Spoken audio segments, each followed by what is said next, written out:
तो आज मैं और मेरा दोस्त निकल जाते हैं कुल्लू की उन वादियों को एक्सप्लोर करने के लिए जो शायद ही मैं अपनी लाइफ में कभी देख पाता। मेरा दोस्त तो पहले भी एडवेंचर कर चुका है उन वादियों का, लेकिन मेरे लिए ये सब कुछ नया था और मैं बिना कुछ सोचे समझे निकल जाता हूँ अपने दोस्त के साथ।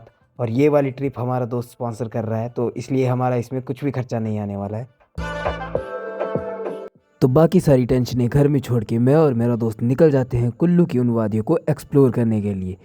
हमें पता है कि हमें रात हो जाएगी, लेकिन फिर भी हम निकल जाते हैं इस आस में कि ताकि हमें कुछ ना कुछ तो देखने के लिए मिल ही जाएगा। तो थोड़ी ही देर में मैं और मेरा दोस्त पहुंच जाते हैं पंडोह डैम, जो कि मंडी से 20 किलोमीटर की दूरी में कुल्लू वाले रोड में पड़ता है। ये ब्यास नदी पर बना हुआ बेहद ही खूबसूरत डैम है, जिसे बीवीएमबी वालों ने बनाया है। तो पंडोह डैम की सुंदरता देखने के बाद मैं और मेरा दोस्त निकल जाते हैं पंडोह को पीछे छोड़ के अपने आगे वाले रास्ते में, जिससे हमें और भी ज़्यादा चीज़ें एक्सप्लोर करनी है। तो अभी हमारा एडवेंचर शुरू भी नहीं हुआ था, लेकिन हमें अभी से बेहद खूबसूरत पहाड़ दिखने लग गए थे और मैं और मेरा दोस्त बस यही सोचे जा रहे थे कि अभी से हमें इतनी खूबसूरती देखने को मिल रही है, लेकिन आगे क्या क्या होगा जब हम असली जगह पे पहुंचेंगे।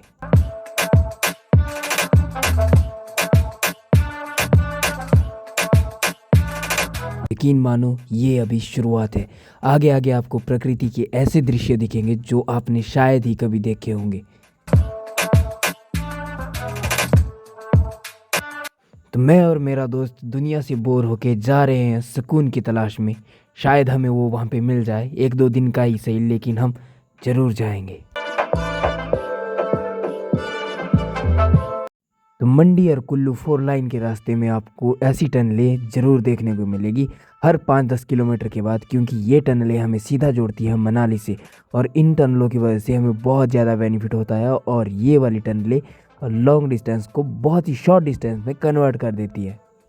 लेकिन हाँ, आप लोग इसमें सेफली ड्राइव कीजिएगा। मैं और मेरा दोस्त तो पागल है।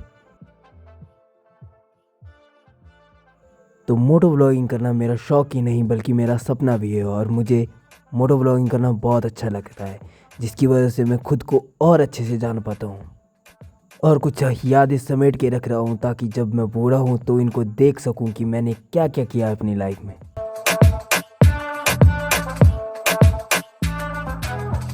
तो जाते जाते हमें रास्ते में महादेव जी का मंदिर मिलता है और हम महादेव जी से प्रार्थना करते हैं कि हमारी ये वाली ट्रिप बहुत ही अच्छी और यादगार हो, जिसे हम पूरी ज़िंदगी ना भूलें। और यकीन मानो हमारे साथ कुछ होता भी ऐसा ही है कि हम इसे पूरी ज़िंदगी नहीं भूल पाएंगे। तो ऑट से राइट टर्न लेने के बाद हम निकल जाते हैं सीधा बंजार की तरफ, जो रोड सीधा जाता है जीपी के लिए।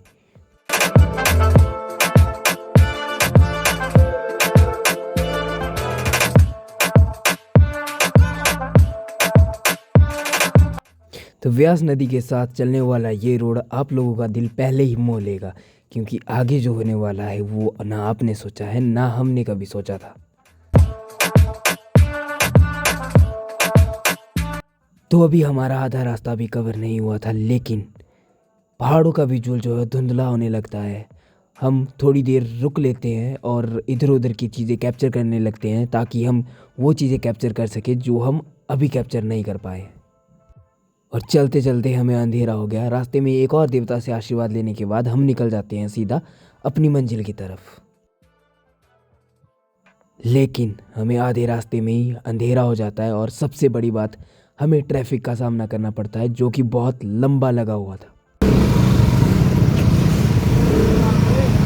तो इस लंबे ट्रैफिक के शोर के बाद मैं और मेरा दोस्त पहुंच जाते हैं बंजार में और ये ट्रैफिक बंजार तक है। हम निकल जाते हैं बंजार की गलियों में रात को घूमने के लिए और मेले में जाने के लिए।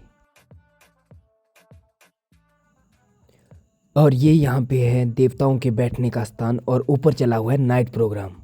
लेकिन नाइट प्रोग्राम को इग्नोर करते हुए मैं और मेरा दोस्त चल जाते हैं कुछ खाने के लिए, क्योंकि हमने बहुत टाइम से कुछ नहीं खाया। और उसके बाद जब हम नाइट प्रोग्राम देखने जाते हैं तो इतनी ज़्यादा भीड़ थी कि लोगों को ऊपर जाने तक नहीं दे रहे थे, क्योंकि मैदान बिल्कुल भर चुका था। निराशा का सामना करने के बाद मैं और मेरा दोस्त जाते हैं सीधा देवी देवताओं के दर्शन करने के लिए, जिनके दर्शन करने के बाद हमारे दिल को सुकून मिलता है कि यहाँ आने का कुछ तो फ़ायदा हुआ। लेकिन कल जो हमारे साथ होता है वो आपने हमने कभी नहीं सोचा होगा। तो बने रहिए अगली वीडियो के लिए हमारे साथ और देखिए इस एडवेंचर में हमारे साथ क्या क्या होता है और क्या क्या पागलपंती हम करते हैं।